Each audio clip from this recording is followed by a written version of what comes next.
I was teaching going on 7 years, and then in 2001, I had an accident. Well, actually, I was attacked by guys and they broke my spine and they paralyzed me from the chest down.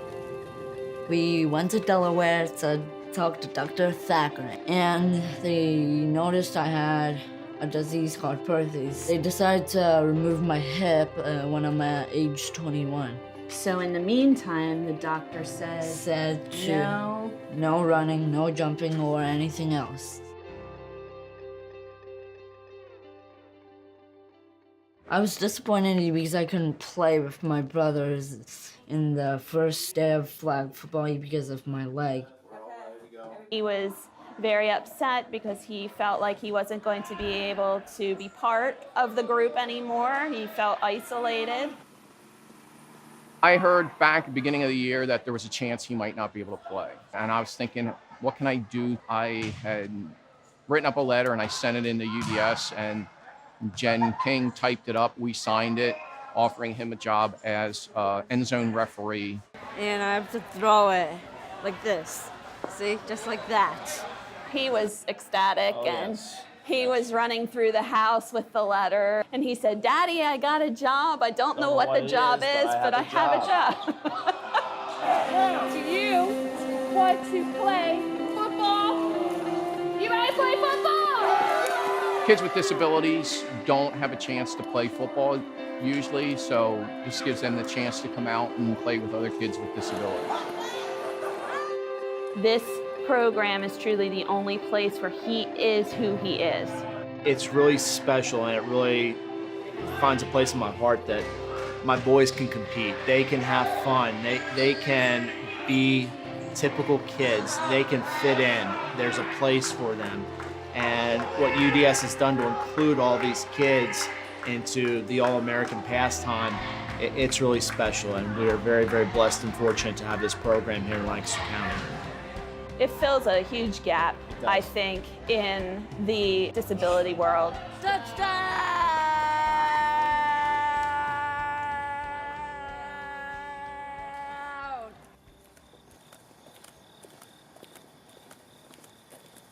Finding a good caregiver is like a really hard thing. It's not just jumping out of bed anymore and throwing clothes on.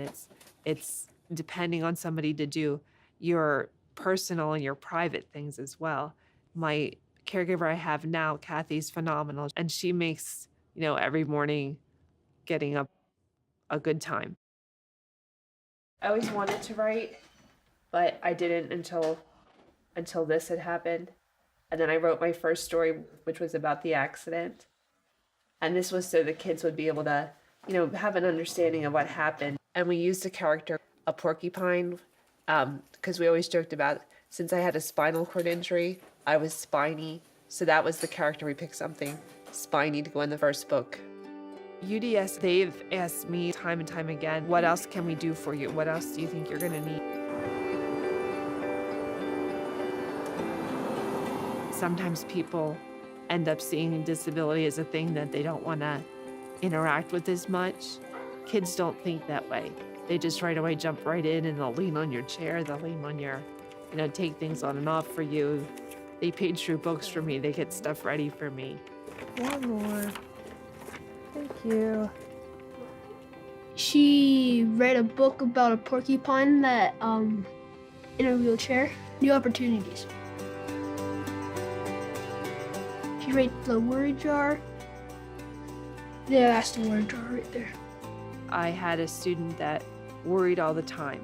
I would tell him to just put his worry in a jar. Whatever he was worried about, he wrote it down, stuck it in the jar, and then he wouldn't have to think about it through the rest of his day.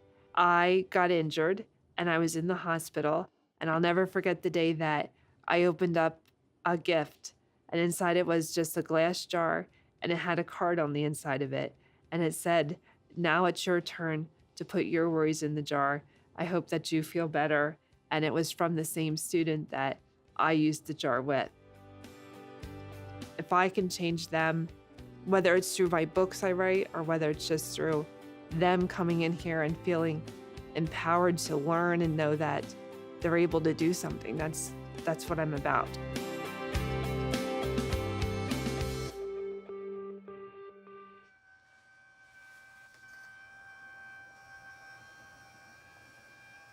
And see, I do that. I sit like this for 15 more minutes, and then I go back in the sitting position. And this helps a lot for my lower part of my body, because I'm unable to walk. So, it helps release some of the pressure and the pain. One day I was telling some of the residents and the employees that I can go in the elevator and I can do a donut in the elevator 16 times without touching the wall. So they said, prove it. So we opened the elevator, we put on stop. I did 16 donuts without touching the wall. Being paralyzed is my life now. UDS came and they showed me a new way for me getting around. So I use that to the fullest.